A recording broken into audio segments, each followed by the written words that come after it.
नमस्कार आपण मानक स्वागत करछु आम चैनल फाडू किचन को। आज आम किचन रे ब्रेड क्षीर आउ अंडा को नहीं आम बनईचु एमती गोटे पिज्जा। जदि आपन को ए रेसिपी पसंद आसे ता लाइक आउ शेयर करिया भूलिबेनी आउ चैनल लो सपोर्ट पई सब्सक्राइब बटन आ बेल आइकन। चलंतु एबे रेसिपी देखिनवा।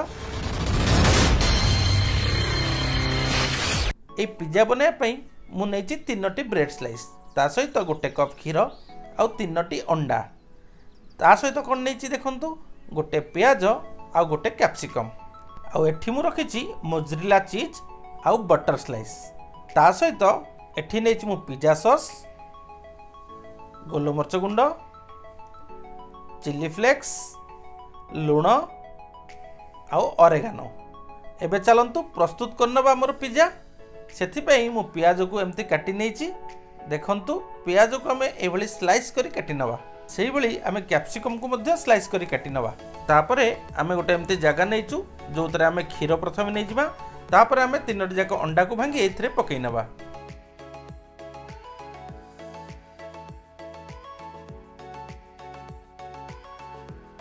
तापरे सेतरे स्वाद मुताबिक किछि लुण दे देबा आउ किछि गोलमरच गुंड मध्य पकई देबा आउ एसबु को भलो भाबरे मिक्स करनबा। पिज्जा काहा को पसंद नाही, समस्ते खुशी खुशी पिज्जा खाती। आमे जदि एमती पाउरुटी पिज्जा करी पिलांग खुई नबु पिला खुशी खुशी रे खाई नेबे। चलंतु केमती प्रस्तुति होची देखै नउची। एबे मु सब जाक गोळै सारलिनी। तापर सेथरे मु एई भली पाउरुटी को खंड खंड करी पकई नेबी।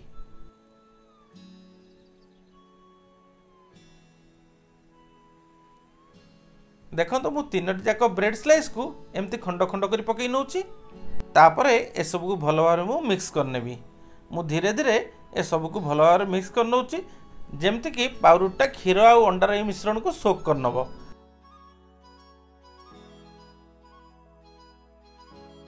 मु एबे गोटे पैन बसई नेली।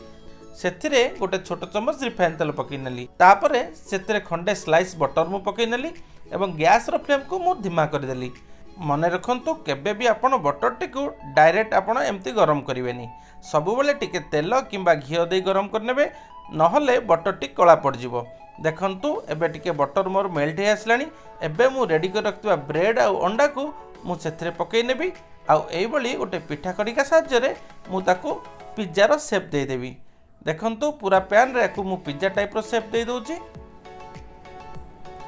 एई बली बाबरे पिठा करिकारे मु टिके प्रेस करनेबी जा फल कि ब्रेडटा बांधी हे जिवो।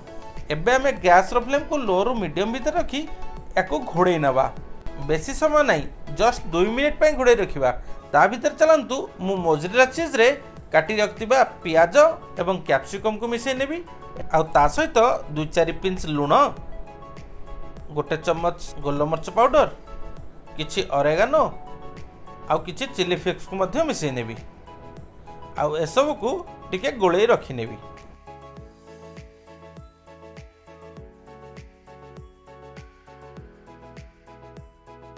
एबे चलंतु आम ब्रेड को भी देखि नबा।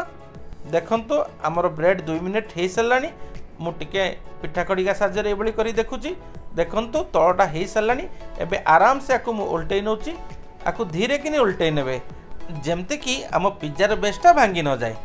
आ पिठा कड़िका साहाय्य रे एबली टिके मु प्रेस करनेबी।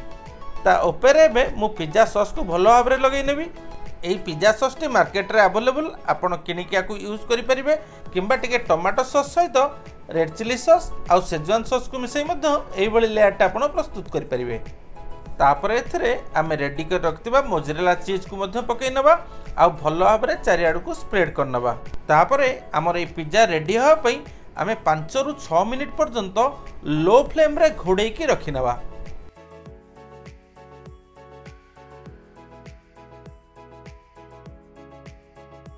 देखंतु एबे 3 मिनिट हे सलानी।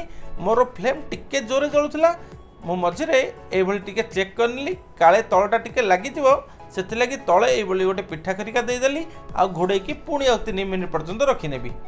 एई भली आपण 5 रु 6 मिनिट किंबा 7 मिनिट पर्यंत घोड़े की रखि नेबे। तळटा जम्मा भी पड़िबोनी। देखंतु वर्तमान मु काढी की देखौची। देखंतु केते सुंदर हमर पिज्जा रेडी हे जाईची। आपण माने मध्य बनै खांतु। आपन केमती लागिला मते कमेंट करी निश्चित जणाइबे। जदि आपन को रेसिपीटी भल लागे ता लाइक और शेयर करिया को केबे भी भूलिबानी।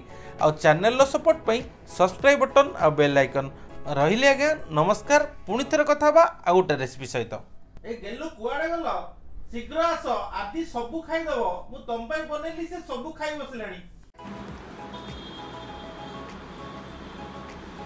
आदले कौन खाऊ जो पिज्जा सकाल सकाल पिज्जा की पिज्जा सेटा बा